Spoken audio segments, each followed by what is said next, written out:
Вот, третий день уже идет, никакой помощи, даже ни сельсовет нас не пришел не помогать. Даже не пришли, не посмотрели, как мы тут. Вот. У нас ничего в целости нету.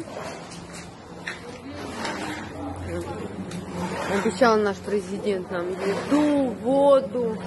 Ничего нету. Сами своими силами, сколько можем, с помощью родственников, друзей. Вот.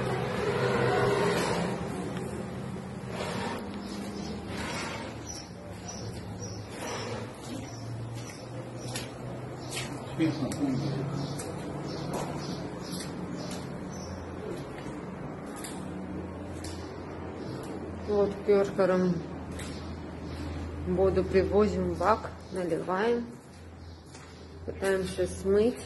Уже вот, уже хоть одна комната чище стала, слава богу.